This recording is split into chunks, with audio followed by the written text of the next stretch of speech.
હાલો વિદ્યાર્થી મિત્રો, આજે આપણે ધોરણ 9 વિજ્ઞાનનો પ્રકરણ નંબર 5 સજીવોનો પાયાનો એકમ એને આપણે આ પ્રસ્તાવના સમજીશું. જો તમે લાઈક અને સબસ્ક્રાઈબ ન કરી હોય તો લાઈક અને સબસ્ક્રાઈબ કરી દેજો. 1.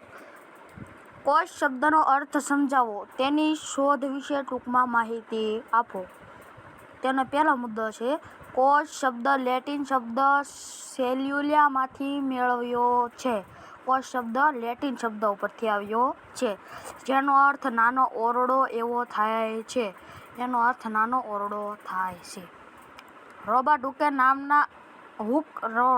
હુક નામના અંગ્રેજી વૈજ્ઞાનિક પ્રાથમિક સૂક્ષ્મદર્શક યંત્રના બૂચના પાતળા છેદનું નિરીક્ષણ કરતા તેમને મધપૂડાના ખાના જેવી રચના જોવા મળે.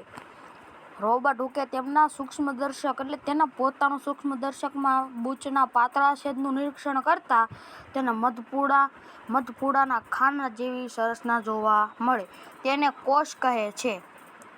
આપણે કોષ કહીએ છીએ અને તેને અંગ્રેજીમાં સેલ પણ કહેવામાં આવે છે. આ ખૂબ જ નાની અને બિનઅગત્ય ઘટનાનું સ્થાન જીવવિજ્ઞાન ઇતિહાસમાં ખૂબ અગત્યનું હતું. એટલે કે આ ખૂબ જ નાની બિનઅગત્યની ઘટનાનું સ્થાન જીવવિજ્ઞાનમાં બહુ જ રહેલું હતું પહેલાં. રોબર્ટ હુકે જોયું કે સજીવોમાં ભિન્ન એકમો છે. રોબર્ટ હુકે જોયું નિરીક્ષણ કરતા કે એમાં બહુ નાના વિભિન્ન એકમો છે. આ એકમો માટે આજ સુધી જીવવિજ્ઞાનમાં કોષ શબ્દનો ઉપયોગ થયો છે.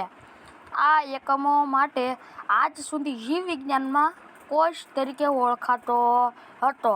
હેલો દોસ્તો, આ તમને કેમ લાગ્યું? જો સારું લાગ્યું હોય તો આપણે 2 દી પછી સજીવો શાના બનેલા છે તે ટોપિક ડુંગળીની છાલના કોષોના હંગામી આસ્થાપન તૈયાર કરવાનો પ્રયોગ વર્ણવશું. બાય.